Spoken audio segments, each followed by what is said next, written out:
Let's chat boundaries. Your definition of what boundaries mean might be different than my definition. So let's establish a common understanding of what boundaries even mean, because that's a very common, very overused concept right now. When I do group coaching to build boundaries for homeschool moms, I always start with, what's a boundary? What do you think a boundary is? So, what do you think a boundary is? Here's what I think. A boundary is the difference between, is the place in between where I end and you start. The separateness between you and me. Some people describe a definition of boundaries as me teaching you respect and you teaching me respect, how to respect each other. And they're all right. They all are different. They speak to different things. But it's important for us to be on the same page. So we're going to talk about, is a boundary challenge an issue for you? But I'm going to bring you back first to earlier days in my homeschool years, way back. I'm going to tell you about my 4 homeschooled kids. Well, I guess they're not homeschooled kids. The oldest is 21 now. So way back, we were sitting around the homeschool room table, and my 3 little girls, different ages, all sitting beside each other. We're spending the morning doing cursive and working out of the Math You See workbook and doing some spelling or a variety of things that I've got on my list. And my son is a toddler and he's in the high chair, probably lodging Cheerios off the high chair and eating Play-Doh or something. And it's a lot of energy. It's super fun. And I look back at it now and think, oh, so much fun. Y'all, it's so much fun. But I look back now and I think, I was like a wee bit overwhelmed. There's a lot going on. I had a natural compulsion to try to keep the house clean, which was not helpful, although it's very understandable. I was trying to create a private school in my home, and I was trying to address all of my kids' needs, as moms usually do. And my natural penchant was to try to make everybody happy to top it off. You can see where this is going. So I remember thinking, I wish I could just sit in my white IKEA chair in the corner of my bedroom, pull out the tray of Oreo cookies underneath, and sit with a coffee, those cookies, and my Pinterest board for about 10 minutes, just 10 minutes, 10 uninterrupted minutes. Those minutes were hard to find for me. Are they hard to find for you? So for me, it was a real challenge. Certainly, that is just one potential boundary challenge, is creating separate time or space for the homeschool mom. There are all sorts of boundary challenges out there. If that's not the first one you thought of, and the first one you thought of was, say, a very serious relational issue where you know that there is something going on in your home, or there is something happening with a friend or relative they are mistreating, or you are mistreating, and you know that there are challenges there that need to be addressed, but you wouldn't want to share that with anybody. I'm talking about those things too. Those boundary challenges can sap your energy in ways that even, my desire for Oreo cookies, they don't. All of the boundary challenges that we have in our homeschools have a really big impact on our homeschool life. So I'm going to ask you if a few of these ideas about boundaries, maybe this is you, maybe this is something you can relate to. So write it down if any of these are something that you identify with. Perhaps this is you. You spend too much time thinking about what other people think about your homeschool. You know that you want more time for you, but you're not getting it. Or you're answering the phone or scrolling when you should be eyeball to eyeball with your kids. You're recognizing that you need more time spent on developing you and anything about you, but you are not sure how or where you can do that. You're spending more time doing extracurriculars outside the home because people are asking you to participate, even though you'd really like a quiet day at home. You're giving your time away in meaningful things, but not the most important things. Or fielding unsupportive questions about your homeschool choice. Maybe you are feeling exhausted by conflict with your partner or a family member. Maybe you're knowing that you're not showing up as you would like in your homeschool, but you're not entirely sure how to do it or why it's happening. Maybe you feel guilty or ashamed at how you're showing up. Maybe you're feeling like your kids are mistreating you or disrespecting you, but you can't quite figure out, is that just them being kids, or is this an issue? And maybe you're feeling unsupported and you don't think you can ask even the most important people in your life to help you. And maybe I didn't ask you the reason that you think there might be a boundary challenge in your homeschool or in your life. There can be so many possibilities, but one thing we can know for sure is that boundary challenges sap our energy. They sap our energy for our families, for our lives, really. They sap our peace, they sap our quiet, they sap our cleanliness sometimes, or maybe our organization. They certainly mess with our relationships, and they definitely draw from all the energy that we really need in our homeschools. Can I hear an amen? So if we have these challenges, then I'm going to speak to a few of them today.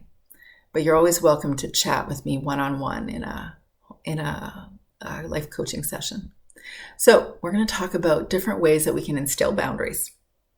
I speak on my website, Capturing the Charmed Life, about creating at-home work boundaries, but I know that that doesn't apply to everyone because not everyone is also working while they're homeschooling. But if you're interested in learning more about that, you can ask me directly because I have a checklist just for that. So how about creating morning boundaries? Sometimes you need separate space, and it's called a morning routine for you, not just for your kids.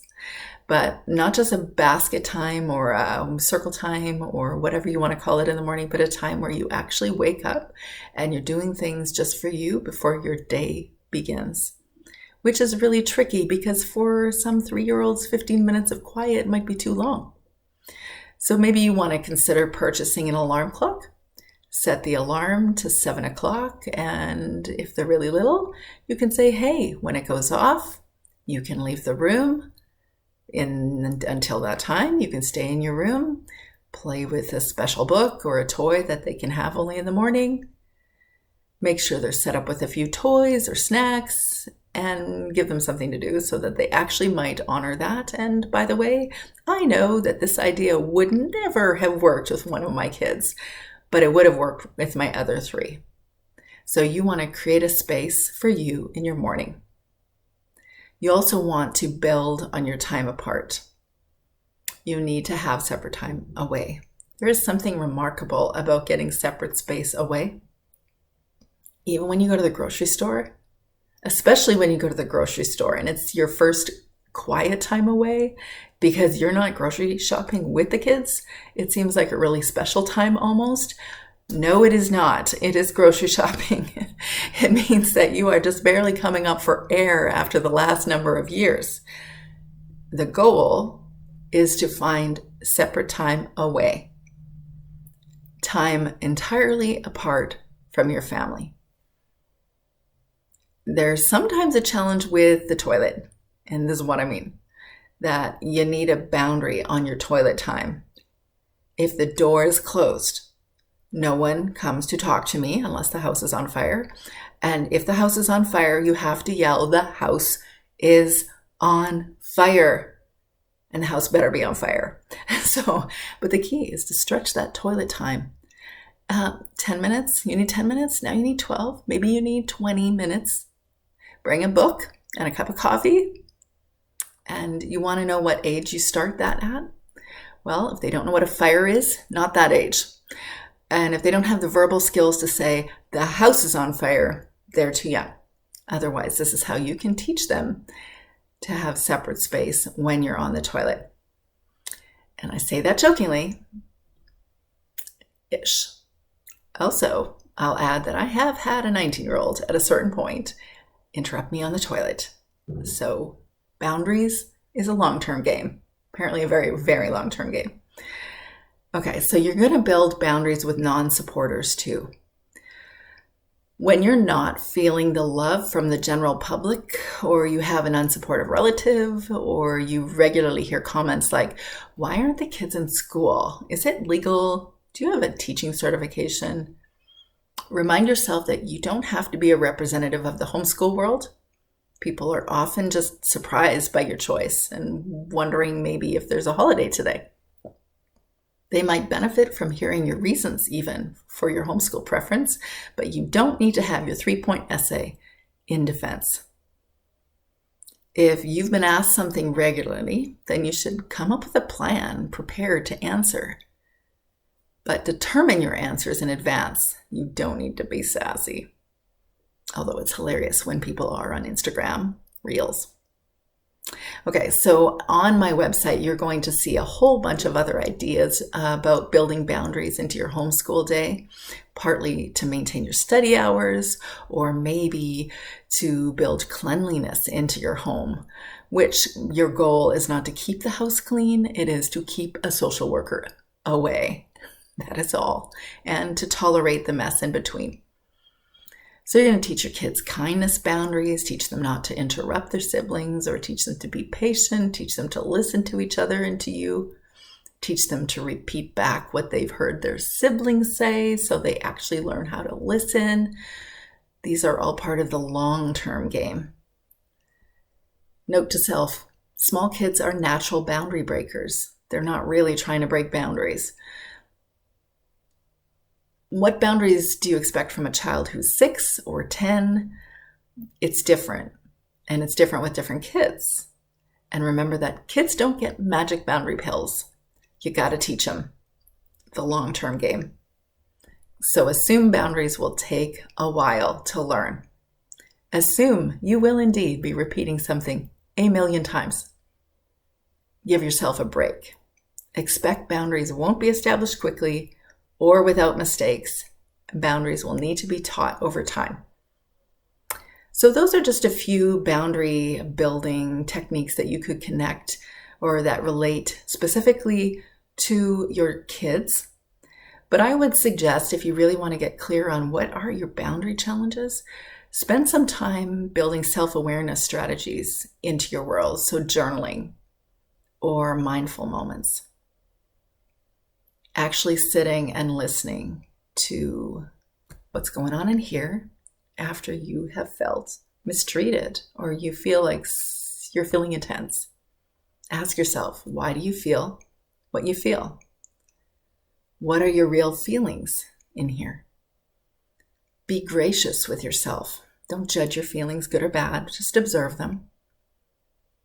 Learn what your boundary challenges are. You could actually keep a list of your boundary challenges in your journal.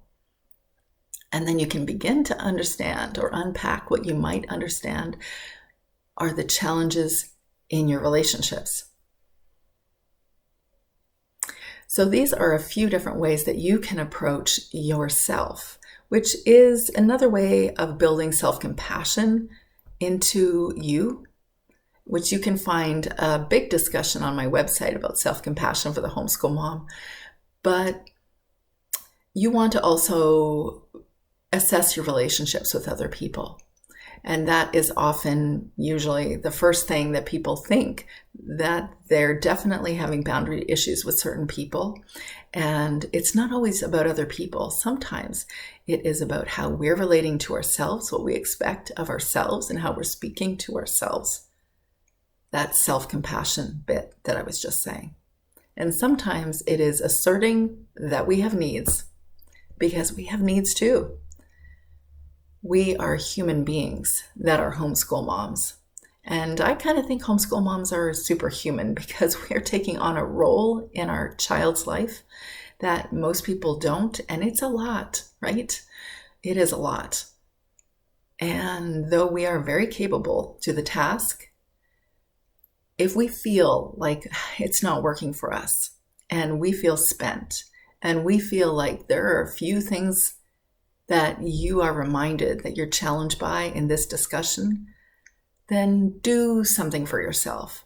Actually deal with the challenge. Don't just let it sit and hope that it will just go away, or sit and hope that someone will address your needs, or sit and hope that someone won't overstep their boundaries. No. You can create an accountability between you and a friend, or you and a counselor or therapist, or with me, a coach.